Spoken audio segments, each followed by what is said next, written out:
Hawaiian Southern. My friend, how many of you have listened to Sunday Night with James T. Harris? I'll tell you, I love Tucson. This is my third time down here with the Tea Party. One time I was down here with the radio station. And I've come to love this place. Not just because it's beautiful, hot, and warm. We're in my neck of the woods, it's cold, ugly, it's cold, frozen, bleak, dark, barren. I love this place because of the spirit. Sheriff Joe asked, where are the protesters? You know what, it's hard. They say there are no atheists in foxholes. It's hard to protest in an area where you guys are ground zero of a lot of the problems that are happening with immigration. It's hard for protesters to come out and say the same things they say on the East Coast, say the same things they say up in the Northwest, when you guys are here seeing it every day. When I hear my radio show on Sunday nights, I hear from you about what's going on. And I've told you for years to hold the line. To hold the line and hope is on the way.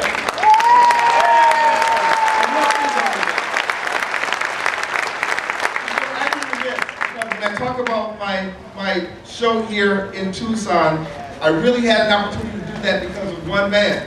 Actually, one man got sick. He had a heart attack. He had to leave the air. And just on a whim, they asked me to fill in for him. And as I filled in for him, I started my relationship with you guys, and I wanted to thank him publicly. I never got a chance to really do that because his attitude is so right. His pride is so in check that he was not threatened that a beautiful man was sitting in for him. Now, you think he's here today. Is Jon here?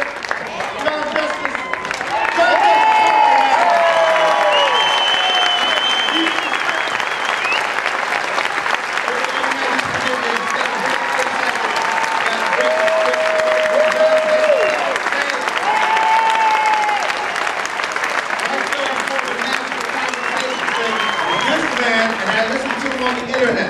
He is so involved in what's happening here locally. And you guys are so involved in what he's doing. And I just wanted to give him an opportunity to see how much you appreciate it. Jon.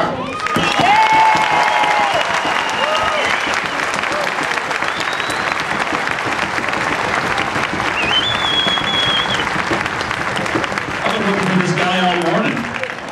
So I would have come and got you. You should have called. Sheriff Joe, Pima County legal defender Isabel Garcia is the idiot you were referring to. She's co-chair of Derechos Humanos, she's a coward, and she's a permanent member of the never-ending parade of stupid. I just want to let you know.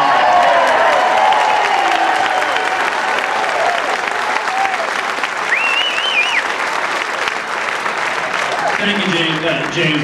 I'll take just a moment. I'm privy to a lot of information, and a lot of times you guys don't know this. So if you can, I have some information to share with you might not be aware of. You heard about those unemployment numbers that came out on Friday, right? 14 months in a row, right? I have a little secret to share with you. I've actually been given information about some new unemployment numbers coming out very soon. Now, from what I've been told, on November 3rd, 2 people I know for sure are going to be out of work by the names of Kimberly and Grahama.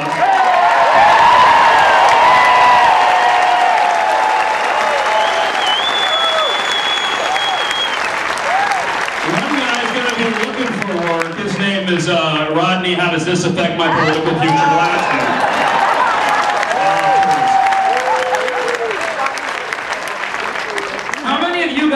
Were at the first Tea Party downtown last year, April.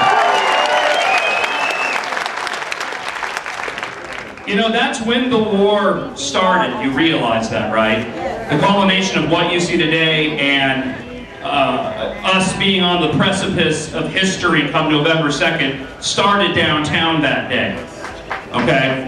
And during that time, it's been amazing, I know, for myself and for you guys, to see these candidates who were not known before then do what they have done and where they are today. Enough, I mean, it needs to be stressed. You know, after the 08 elections, there were so many people talking about what is going to happen, what are we going to do, who is going to be the next great leaders, who's going to step up to replace these individuals, right? Congress is working to put this country out of work. We're going to put them out of work on November 2nd.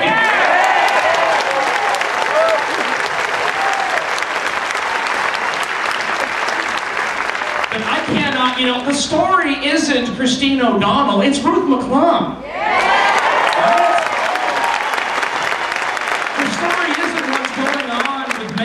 In California, it's what Jesse Kelly has done right here in Arizona.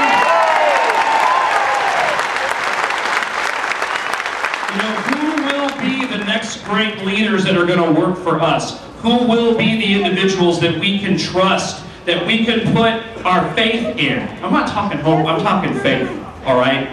It's these guys. It is absolutely nothing short of incredible how far these guys have come.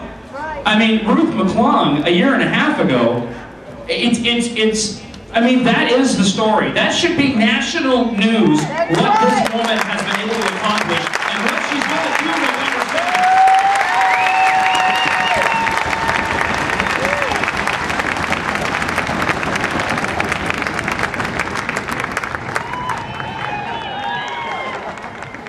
Jesse Kelly, by the way, very tall man if you haven't seen him, right? Now I was there at the start like a lot of you guys were, and I heard a lot of the things said, and I'll be honest with you, I said a lot of those things as well. It's amazing how we all become experts at this when we're talking to people. Well, my opinion's this, my opinion's that. You know, you hear people talking about how, well, he got in too early. Well, he's going to peak too soon, he's going to drop. Talk about impressive and what he's been able to accomplish. Gabby Giffords has absolutely nothing to talk about except to talk about Jesse Kelly. I mean, what is she going to do? I'm Gabby Giffords, and I voted to raise your healthcare premiums. I voted for the stimulus, which just basically raised the national debt even more than it already was. And I don't really like that double wide fence. Vote for me, I'm Gabby. Yeah, no. All she can do is talk bad about Jesse because they don't have an argument. You know, we use the I like turtles thing with Rodney. What's funny is that all of the Democratic leadership has turned into I like turtles. They don't have an answer for anything because they didn't blow it. Their agendas were wrong. Their principles were wrong. Their standards were wrong. We're going to turn this whole thing around, and it's because of these individuals. And it's because of what you guys have been able to accomplish in the past year and a half since this whole Tea Party movement started. We are on the forefront of history, and one thing before I walk off stage and I guess with our next guest coming up, I want everybody. You guys know how when you taste a certain food or hear a certain song, that you're brought back to that moment. It reminds you of a certain time in life, right? Okay.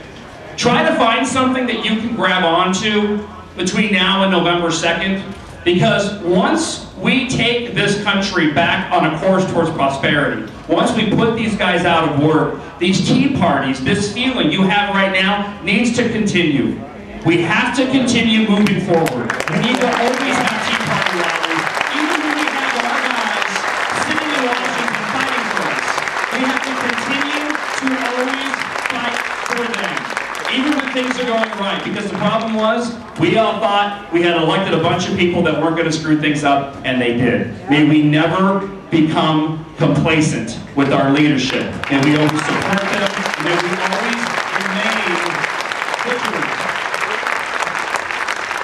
And guess what? Sometimes it does take a rocket scientist and a warrior, and we're going to send that rocket scientist and that warrior to Washington, D.C. come November 2nd.